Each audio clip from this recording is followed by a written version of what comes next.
In a world where human trafficking persists as a grave injustice, there shines a beacon of hope, a force for change.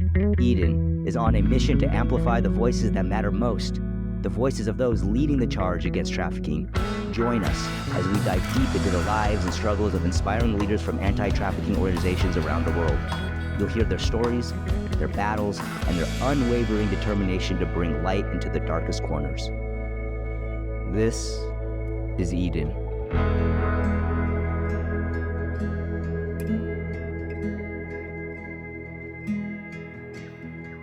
Hey guys, and welcome to another episode of the Restoring Eden podcast. I'm your host, Brandon Farr, and on today's episode, I had the pleasure of talking to Tonya Folks.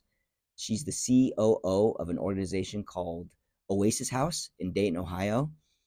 In fact, Oasis House is an organization that our organization, Eden, will be supporting soon. As most of you know, we bought a house in Dayton, Ohio months ago, and it's currently being rehabbed. It's almost done. As soon as it's done, and once we get some renters in there, the cash flow from that property will go and support Oasis House. So we're super excited about that. If you're interested, you can help us finish that house. You can go to restoringedentogether.com and donate there, and that would be awesome. We can get that house done quicker. Man, this conversation with Tonya was amazing. I learned so much. The conversation actually went for 90 minutes, so we decided to cut it in half. So this will be part one of a two-part conversation. The things we talked about were Tonya's role at Oasis House. We talked about trauma care for survivors and the importance of that. We talked about brain trauma that some of these survivors have. That was super fascinating.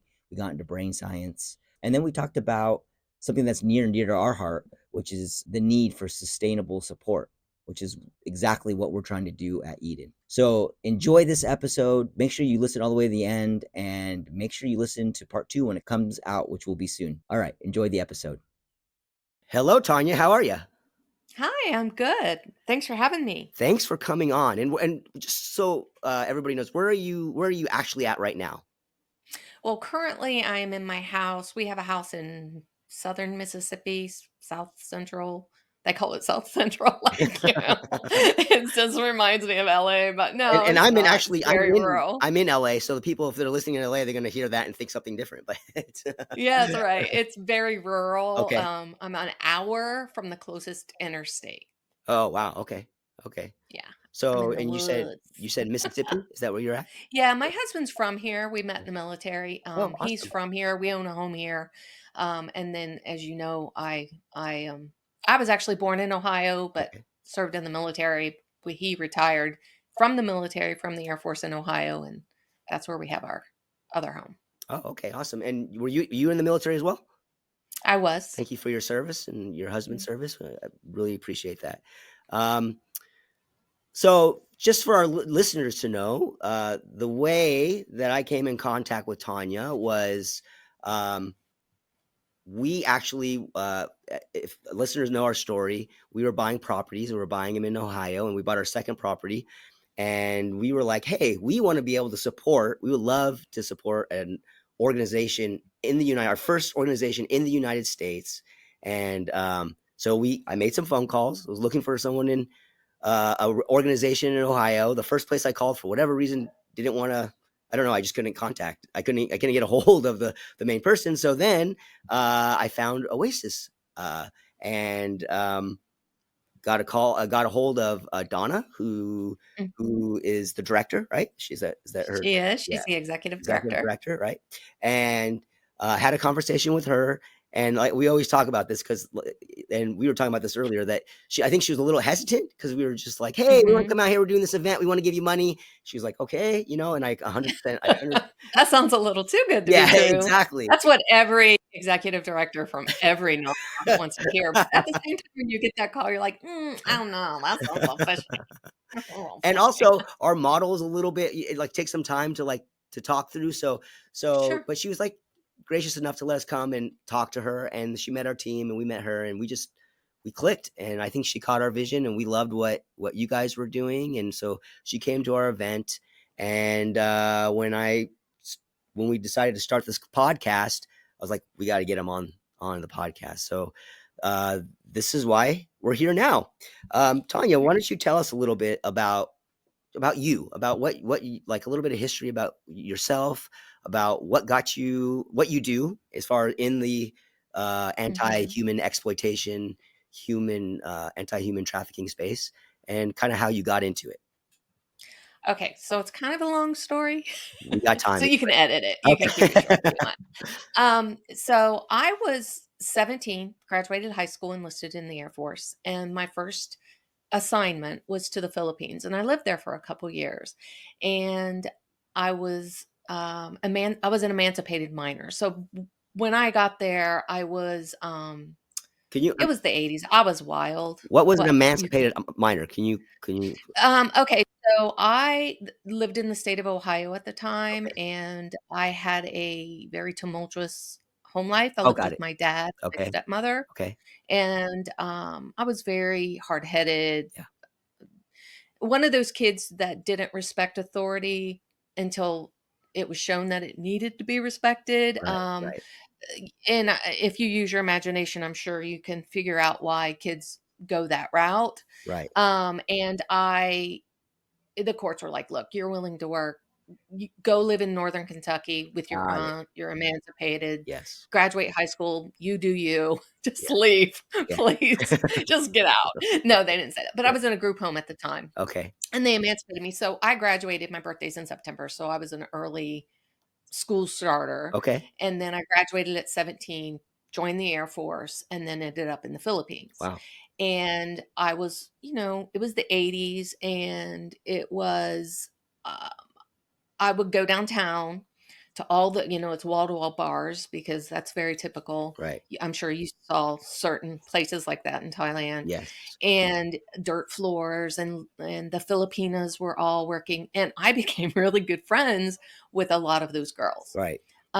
all of whom were being trafficked. Yeah. But there was no language for it then. Yeah. We didn't call it. I mean, it was so impactful to me because I had no judgment. I had no discernment. I wasn't really walking with the Lord. I knew him, but Right. I had kind of as a child, and then I became this rebellious teenager and decided, I'll just do things my way, but I became friends. In fact, when I got married, my matron of honor was one of my girlfriends. She Right. was she Yeah. worked for the mama son. Yeah. Um, so what it did, and looking back, hindsight, God gave me like hindsight, right? I could see every event in my life prepared me for for what I'm doing right now. So I became friends with them, no judgment, Yeah. because I didn't come from a background where I could be like, ugh, and look down on them. Right. Right. But all my friends, I was the only female at the time in a 500-man squadron, and I made a lot of girlfriends there. So Right. downtown Right. with the bar girls. Yeah. And so I saw it, and their church was like, they lived there, and their church was on the second floor, and they'd sleep on the third floor. And on Wow. Sundays they'd go to church, and then they'd come down to the bar. And so I think what it gave me was not insight and perspective and wisdom, because I was none of those things. It gave me grace for later. Oh, wow. That's good. Grace I didn't even know Yeah. that I had in me. Right.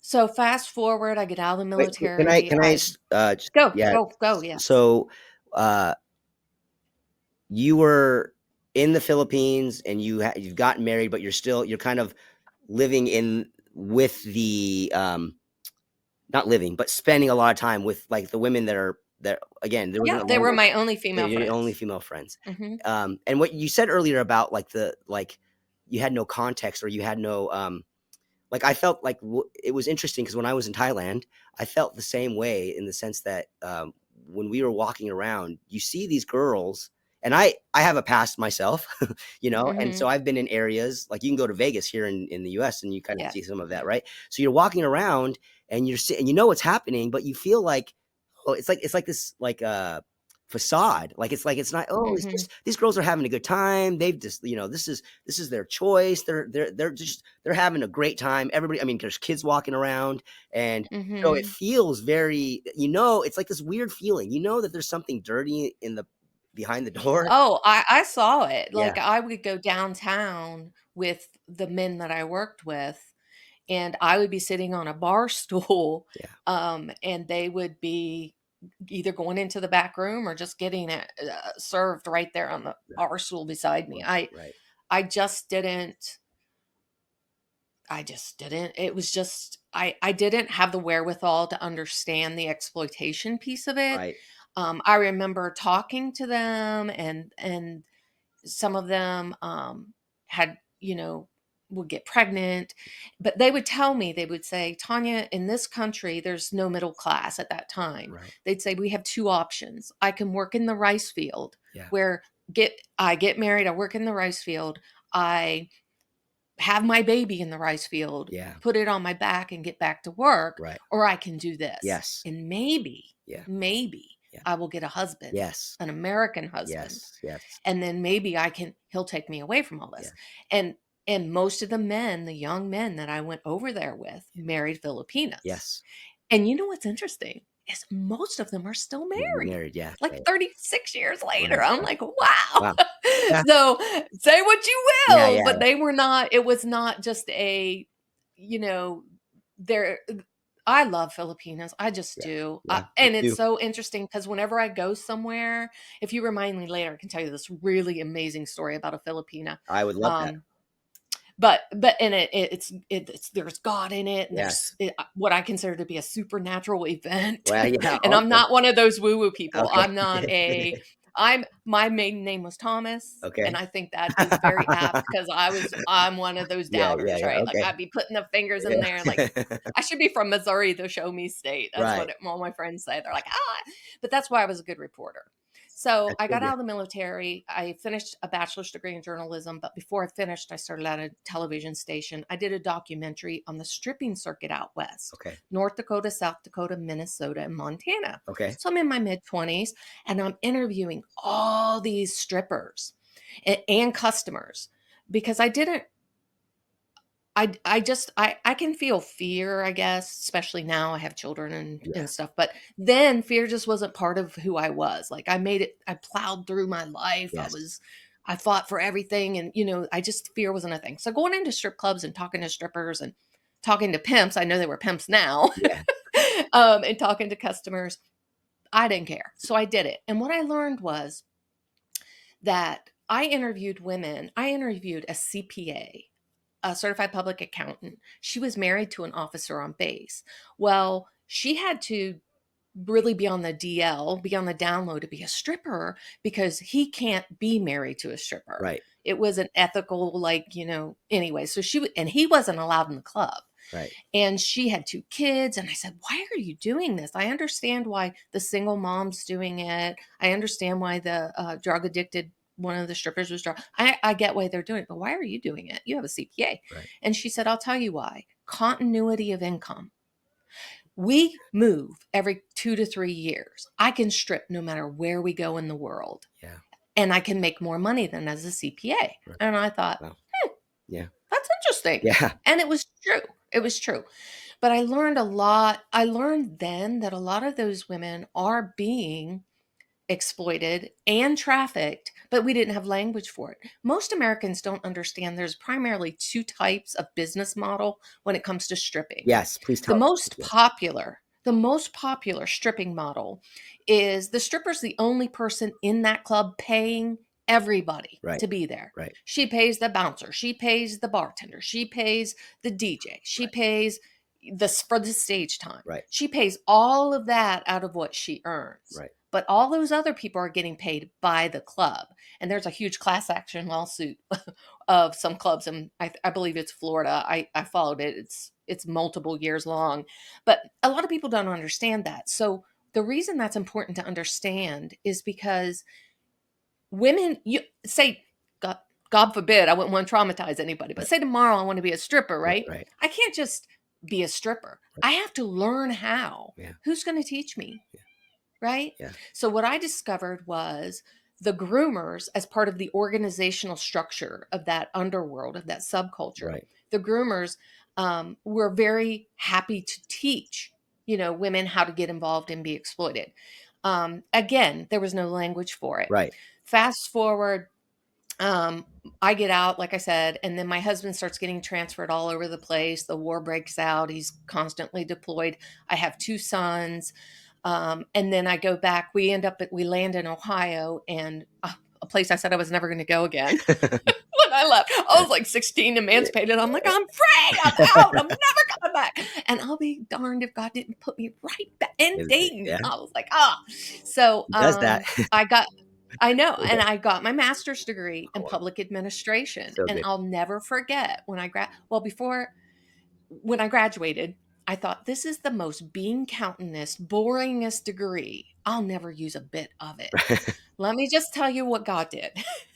I said that, and before I even graduated, I was diagnosed with stage 3 breast cancer. Oh, wow. So I spent 2 years, a year in chemotherapy. You have your boob whacked off, and then you get the Franken boob, all the things. Right. And in that 2 years, all you focus on is surviving. Yeah. I had a son in elementary and a freshman in high school. Yeah. And I was like, but then when I came out of it, I was so sick of it being about me, survival, survival.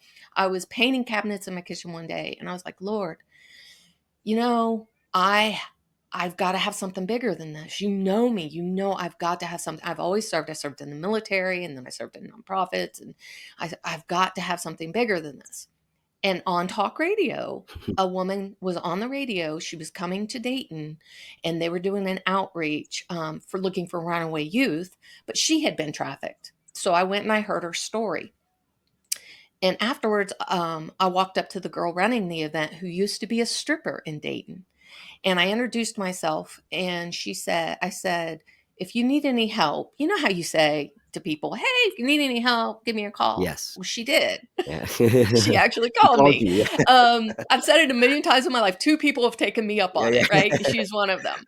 And so she called me and we sat down and she was like, I'm thinking about maybe we should start our own nonprofit, to combat this issue because Ohio had just started and finished up some research where we had 5 cities in Ohio. We rounded up street prostitutes and we said, how did you get here? Wow. Right. Okay. And that data was just starting to emerge, and I was already studying kind of some of that. Right. And I had my history with in the Philippines, and I was like, yes, yes, yes. So we launched a national anti-trafficking organization called Be Free Dayton. It wore me out. We went all over the country doing outreach, education. We teamed up with a former trafficking survivor. She's 30 years out. She's written books. Long story short, I did that and for 3 years, no day off, Right. not a single day. And nobody was getting paid. Right. But I wrote the 1023. So when you want to be a nonprofit, you Yes. have to submit paperwork to the IRS. You have to go through that whole, and I thought, if I have a degree in basically government speak, if I can't do it, nobody can do it, Right. right? Right. And I did it. Yeah. And at that time, it was much harder than it is now. Yeah. And so I used every jot and tittle of my degree to start that nonprofit. Wow. So after 3 years, I stepped away and because I was asked by the sheriff. Um, we did trainings, we did outreach, I created something at the time called cyber outreach, Okay. meaning here was my thing. Most trafficking was occurring online, though the American public thought it was all, inner city on the street. Right. I knew it was happening online.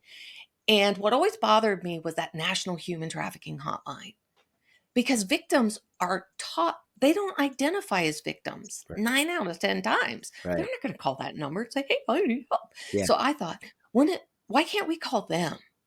I have their number. Wow. So I got together with a computer programmer. He wrote a program that scraped all the sex sites, all the phone numbers off, Wow. and then put it on my computer so I could text them. I could send 1,000 texts at once. Of course, that's spam, right? Right. Right. But it basically was like, you don't have to do this another day. Yeah. Wow. And it exploded. In 2 months, we had 3,000 women from Maine to Louisiana contact us and say, and we had networked, we called it the Undergrid Railroad. We had networked with multiple organizations. We had a girl, in Louisiana who texted and said, I got your text when I stole money from my pimp in Detroit, Oh. got on a Greyhound, just landed in Louisiana, Can you help me? And we were able to contact the organization down there, and they went and picked her up so she didn't have to stay in a homeless shelter. Anyway, it was pretty amazing Yeah, stuff that's at cool. the time. Yeah. Now everybody's doing that. Everybody's doing cyber And when outreach. when But then when when was this? When did this you do? this was 2013, Wow, 12, okay, 13, 14, and then in 15 I went the sheriff asked me to come on board. So I left my nonprofit and um unfortunately they couldn't sustain it. Like I told you, I worked a lot of hours yeah, and about 4 months after I left, not even, they contacted Oasis House because I had written that in the 1023 right, if we ever need to be dissolved, the money and assets and everything go to Oasis House because they've been doing aftercare. We didn't do aftercare. right, They have a safe homes and stuff like that. So they rolled into Oasis House. So Oasis House got the there's a reason I'm telling you this. The office furniture, because we went to IKEA and gotten, our whole one yeah, office furniture. Now, we all work. These are people with degrees. These are people that were called. This was their calling. This was their ministry. And we worked a lot. a lot, So I started working for the sheriff as his human trafficking liaison because he was, I believe, the first sheriff in Ohio to hire a human trafficking detective. wow, So I worked with her, and she was amazing. Her name was Melanie Phelps, Detective Phelps, and I worked with her, and we just created it, created the position, created the whole thing. what I and did created trainings what for what him. what was oh, the department, So when she came to the job, she knew nothing about human trafficking. okay, and So you were she came to my office, sat down with right, me, okay, and I trained her on it. And then, because I'm kind of a researcher by nature, okay, so when I go in 150%. That's just who I am. So I mean, I was up on all the local recruitment methods. I was training kids so I could get information about. I mean, I knew stuff, right, and we were doing street outreach and talking with runaway. Just a lot of information, and so I partnered with her. And then I was advocating for a task force. I told the sheriff at the time, Sheriff Plummer, we need a task force. right, This is a huge issue. right, It's an issue here. Here's the data. And 2 years later, Detective Phelps moved on to a different position, and a new female detective came in, Detective Dingy, and the sheriff went to the state house, and we got a new sheriff, and he started a task force. So it wasn't just one or two detectives. We had Homeland Security on it, a bunch of law enforcement. wow, I went on the stings. I was hiding in the closets. And my job primarily on the stings was this. Imagine, if you will, you're a woman and you come to. So I don't know if you're aware of this, so I'm just going to say it. If you know it, please forgive me. no, I don't know please how much share, you know, but so in the subcultures, what makes a culture? Language and rules, right, right? They have their own language, they have their own rules. Some of the street terms and language have made it to I call it the socioeconomic ladder of okay. sex trafficking. Most people start in the middle class, not necessarily on the street, at least in the Yeah, Midwest. actually, I kinda wanna dive into this a little bit, so I'm glad you're talking about Okay, it. Yeah, let's do yeah, it. yeah, because I would love to know, like, what is that ladder you're talking about? What is this Okay. what is it So where you does it have start? this is typically how Okay, it works. All sex trafficking organizations, you have two types of trafficker. okay, You have the local guy, I call him homegrown, okay, and then you have the traveling trafficker. okay, All right. But all traffickers use a form of the sex trafficking organizational structure. You have the trafficker at the top, the bottom is next. Then you have the watcher, the recruiter, and the groomer. Then you have the victims, and then you have the Johns. Now, if it's a small, like it's one pimp and one girl, he's going to fill most of the roles. right. But part of what I do is I broke that down into job descriptions Wow, so that if someone sees red flags in their teenage daughter yeah, or their friend, they can look at the people around them and go, well, that's definitely a groomer. yeah, So, so that's the organizational structure. But the socioeconomic levels, if you will, are the high end are your brothels, okay, and usually, if you can get $3,000 or more for a date, you're considered high end. We had, believe it or not, even in Ohio, I'm sure your LA listeners will be like, oh, you're right. But we do. We have beautiful right, girls. right, Once it moved online, the demand changed. okay, See, prior, when it was on the street, you got what you got. yeah, Yeah. That was just it, Right. right? Right. But once it moved online, Johns, who in the subculture, they're called hobbyists, or they refer to each other as mongers. Okay. Okay. That means they have disposable time and disposable income. They spend a lot of time online Yeah. going through these sex sites and these sugar baby sites and all that, Mm. and hooking up and finding ways to meet with these girls. These guys, by and large, because I've talked to thousands of them over the years, they typically won't be caught dead in the inner city. Yeah. Wow. They won't they want some version of the GFE, the girlfriend Yeah. experience. So they will, Got it. they'll meet at the Hilton in a suburb. Yeah. They'll go to the suburb. We would have stings in Airbnbs and in apartments, and we never did them in the inner city because they wouldn't come. Wow. They are not going to pay for sex with a drug addicted woman who maybe doesn't have her teeth in a motel that has bed bugs. Right. They're going to come to a nice place, Right. or they're not coming. Right. Right. Right. So, all that to say, imagine you're a woman. You walk into this room in the Hilton, the door shuts behind you. You've never met this man. And about 2 minutes later, I will tell you the women tend to get right to it, Yeah. right? They're just like, let's get this over with. Let's get it over with. Yeah. Men, when the undercover detective was the prostitute Yeah. and they came in to have a date with her, Right. they'd want to talk for a few minutes and kind of warm, not the women. So imagine you are completely naked Yeah. and 5, 7 big guys with guns Got it. jump out of closets Yeah. and say, "Don't move, sheriff's office," Yeah. or task force, or whatever they say. Yeah. The humiliation, it's one thing to know what you're doing and lie to yourself and tell yourself you're empowered, because the entire lexicon in Right. sex trafficking, Right. it's designed to make the victim think they chose it Right. and that they're in control. Right. And it's a big gaslighting. That whole lexicon, it's a gaslighting thing. It just is. Wow.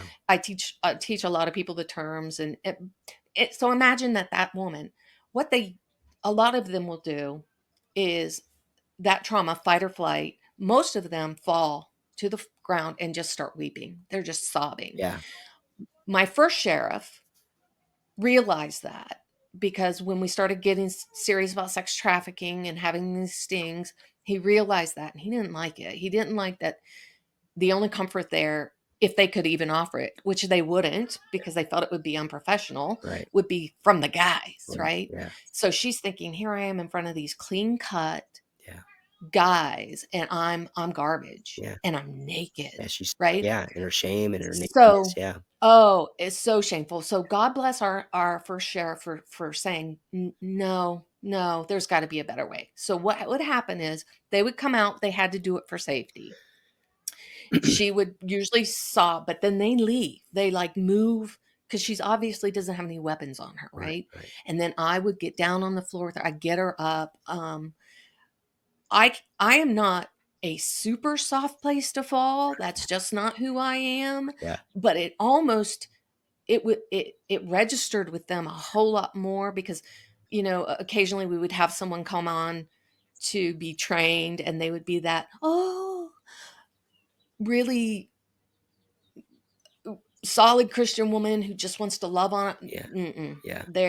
That just doesn't, they don't buy it. They think it's fake, Right. and they just want to get away as fast as they can. Yeah. But I could help get her dressed, and I'd say, you know what, it's going to be okay. It's going to be okay.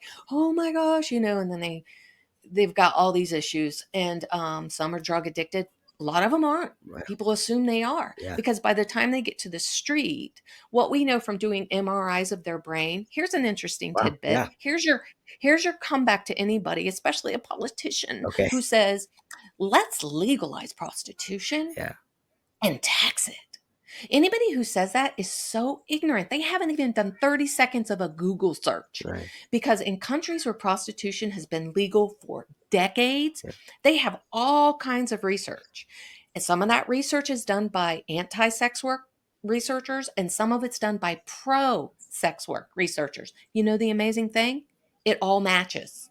Yeah. They all agree. The data matches. Now we have our own study here in the United States, and it shows this. Whether a woman is in the sex industry willingly or through force, fraud, or coercion, which is sex trafficking, the physical, mental, and emotional toll long term is identical. Wow. Wow. You can't, when you look at the charts, when you look at images of the brain, you can't tell them apart. Yeah. The brain sees sex work as trauma. Yeah. Now, Makes sense. if a stripper isn't doing sex acts on the side, it may take her longer to get there, Right. but the brain still sees it as trauma. And I know from all the hundreds of women that I talked to who were stripping, rarely do you get to do that job and there not be traumatic events. Most of them, a lot of the women I talked to had handprint bruises right up on their inner Wow. thighs.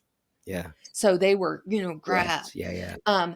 So that's what the research shows. It is violence against women. Now, in countries where prostitution is legal, they say, but yes, we all agree it's violence against women, but they should be allowed to choose it. Yeah. That's what they Such a say. lie. Like Yeah. Yeah. Yeah. just like some other choices in our Right. country, Exactly. we say you can choose it, but we know that they're victimizing Right. themselves. They just are. Yeah. So I kind of got off track, but No, it's good. that's part of what I was doing on the task force. And then the sheriff was like, but people knew me. I'm a public speaker. I would go out. I would train 6, 12, 15,000 people a year. For the sheriff's office, professionals got continuing education units because I'm considered an expert. And I'm not saying that from a place of, woo, look at me. I'm Yeah. just saying it's just how it rolled Right. out, Right. No. No. because No. I'm a research, and in fact, it really is important to get standards. So human trafficking in our country, it falls under the academic field of social sciences. It's not a hard science. Right. Right. And as far as research goes in this country, it's a fetus. Yeah. It's like a fetus. I mean, there's things I know because I've worked with survivors for so long, Yeah. right?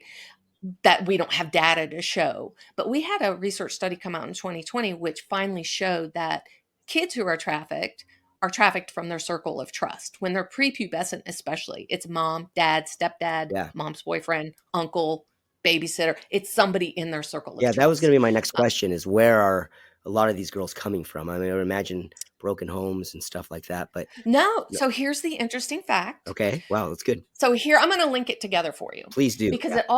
all human trafficking, labor or sex boils down to two words, just two simple words: vulnerability and control. Wow. Okay? Everybody has a vulnerability. Recruitment's three easy steps. Establish a relationship, build a little trust, find out a secret, and exploit it. Wow.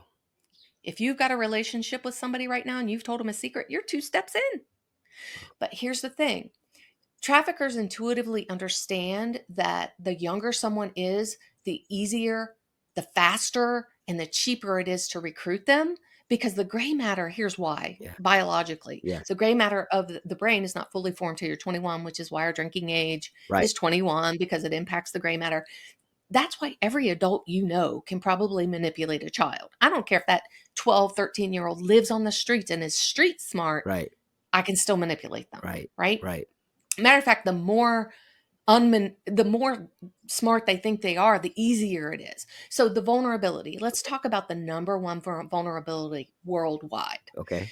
It starts, according to the CDC. I don't know how you feel about them, but 1 in 4 girls, so 25% of all the women and 1 in 13. Last year it was 13, but some years it's 1 in 5, 1 in 6. Girls or boys will be raped or molested before the age of 18 in this country by another child or an adult. Wow. Here's the thing. I've trained thousands of kids. I go in and I train all these freshmen and I talk to them and I tell them, look, I say, show me your hands. How many of you, somebody in your family had the conversation with you about your private area, your bathing suit? Nobody should touch that. Mm. Almost everybody's hands will go up. Right. At first, they're a little shy Yeah. because Yeah. Yeah. Yeah. they're like, Well, yeah. "She really asking us?" Yeah. And I'm like, "It's not rhetorical. Hello." And they'll raise their hands. I'll say, "Okay, that's awesome. That's awesome." Now, how many of you had that person tell you, if it does happen, baby, you're not bad, but I need to know about it Yeah. because it's not good, Yeah. right? Maybe half. Wow. Here's where we fail our kids. Then I say, and I've done this hundreds of times, how many of you had someone tell you, sometimes it feels good, sometimes you like it? No hands. Wow. Yeah. So I tell them, I say, here's the thing. You Your body, God designed your body to feel pleasure with certain stimulus, regardless of the moral implications at 5, Right. right? Right. Yeah. Because these kids are coming up to me after saying, "You're the first person in my I thought it was me. I thought I was a sexual deviant because not only did it feel so good to me, but then I did it to my neighbor Yeah. because I wanted them to feel good too." Yeah. And they don't understand. And you know what I tell them? You're not alone. Yeah. Look around you. Yeah. That's the ones we know about. Yes. It's 25%. So kids, because of the Wow. gray matter, they're very black and white. Like if mom and dad get divorced, who do kids blame? Themselves. Themselves. Yeah. This is why they're black and white. Mom's good. Yeah. Dad's good. Yeah. This is a bad thing that's happened to our family. It must be my fault. Yeah. When that sexual exploitation or abuse happens, there's a complete paradigm shift in their heads and they own it. I don't care what age they are. Let me give you for example. I have her permission to share. Any story I share with you, I have written permission to share Awesome. because I'm not about telling other people's story without their consent. Right. And we have survivors who are far enough out who are like, please share my story if it'll help anybody. So one of the very first survivors that and I don't say rescue, they don't like that. And I get that. I like that they don't, Wait, who doesn't like it? they're The nobody, survivors. They're like, survivors. don't Oh, say okay. anybody rescued me Right. Right. Right. because Okay. 9 out of 10 times, if they're an adult, if they're a child, you can say rescue. But Right. if they're an adult, Right. usually you can just help empower them to rescue themselves. Right. Yeah. But so we had a young lady whose story was simply that mom and dad, upper middle class family, good family, not broken family, no red flags, no neglect, no drug abuse, solid church family. Like they love the Lord. And dad's brother would go to church with them, hang out with them, all the things, right? Well, mom had the conversation, nobody should touch a private area. Essentially, he starts by, like most groomers do in the circle of trust, tickling, getting the child used to touch. Yeah. When I train parents, I'm like, I'm sorry to say it, but no man in your family should be tickling your daughter after, you can determine the age, but it's really inappropriate Right. because what it does is it teaches that child it's okay to have his hands on her. Right. Well, there's mom and dad. It must be fine. So then he tells her he's a trusted adult when they're alone. Oh, this is okay. Yeah. Well, I did it in front of your parents. Yeah. So this is Yeah. just making you feel good. Wow. So her uncle did that and they had a secret. And she says, she did a TED talk on this. So I'm really not speaking out of school. Yeah. She said, he made me feel special. Yeah. I loved him. My parents loved him. He was in my circle of trust and he made my body sing. I loved him. I'd crawl up in his lap and ask him to put his hand in my panties. Okay. So, all of that the groomer knows is convincing the child that they're consenting, Right. even at 5. Yeah. At 5. Yeah. So, not shortly after that, he started raping her. Well, she didn't like that. Yeah. And she said, I don't like that. I want you to stop. And he said, here's the thing. I'm not going to stop. And if you tell, they're going to know that you wanted me to do that you consented to all of that. So in her mind, she thought, if I tell, I'll break up my family. She didn't tell. 5 to 13, this man raped her every week. Okay. Wow. She hits puberty. Of course, he doesn't really want anything to do with her when she's 13. So he moves out of state. He, got a job somewhere and leaves. Her mom had always told her, baby, you can talk to me. Kids don't tell their parents. Yeah. 9 times out of 10, if you have a great relationship with your child, they're not going to tell you. Yeah. You know why? Because you're the last person they want to let down. Yeah. Remember, they own it. Yeah. This is their shame. The last person they want to tell is the person who they love the most in the world. Yeah. So even when you ask them, they'll lie to your face. So she did the next best thing. Her mom was on it. Her mom was like, baby, if there's ever anything you can't talk to me about, we have such a small, solid church family.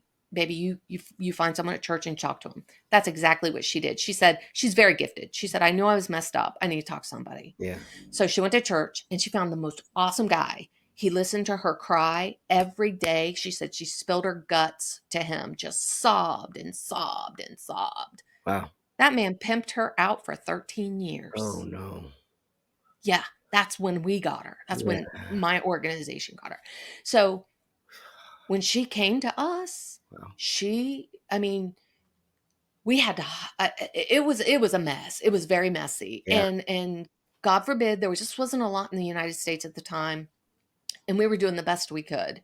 Looking back, I cringe because we have protocols in place now put in from hard lessons learned. But what that did to her was that made her vulnerable as an adult Yeah. to any type of sexual exploitation, because deep down they think that's their worth. Right. Yeah. Like, this is what I'm worth. Yeah. And all that to say, the research in America shows that women who choose sex work, stripping, pornography, things like that, the large majority, like we're talking 98, 99% of them are actually child survivors of sexual exploitation. They were just never rescued. Wow. They were never rescued. And the brain, so when we take MRIs of the brain of a woman who's been in the sex industry, and you don't label it and you put it up next to a combat vet who has complex PTSD from war, you can't tell them apart. Wow. The neural pathways are gone, which is why the average sex worker will exit and re-enter the life 7 times, because they can't get there from here. They, even holding their hands, they can't get out. I'll say, I got you. This is the next step. And they say it with their mouth. Yes, yes, I'm going to do this. I'm going to do it this time. I'm going to get out. And then because of the trauma, they'll have some kind of, trigger, and they're just like, I can't do it. I got to go back. I know that life. Right. And I'm worth something there. I mean, they're proud of, if you study complex PTSD, which we don't have time to get into, but if you study it, you see why the wiring kind of goes askew, and things that you as a non-survivor might think that makes no sense. Yeah. She would feel safer at 3 o'clock in the morning in a hotel with a stranger than she does in a safe house with the curtains open. Right. She's flipping out about the curtains being open, but she's got no problem being even on the street downtown at 3 o'clock in the morning, Right. because that's all kind of gone haywire. So all of our survivors at Oasis House, they work with. So what ends up happening is Oasis. My sheriff said to me, one of the reasons he brought me on, my first sheriff, was because I didn't bother to take the time to burn bridges. I just blew them right out of the water, because I am one of those practical people. So when I'm sitting around the table with a bunch of organizations who are going to get money from the government to provide services, and then they turn around and use that money to hire people and don't provide services, but they come to the table saying they do. When I have a survivor, I tried to get services for it, and they're like, we don't do that. I was calling them out. So I made some enemies. Yeah. I was not, and I'm not saying that in a braggadocious way. You know how people say, well, I just am who I am. Right, Looking right. back, I really, could have, that was not, but I was so upset in 2013, 14, 15, early on, that so many people were coming to the table with their hands out, to the government. Right. And my organization, nobody was getting paid. So Donna started at Oasis House. She is a retired probation officer. Yes. Yeah. And the old Oasis House is over 20 years old. Yeah. And I came to Oasis House when she started to train her. I was working with the task force.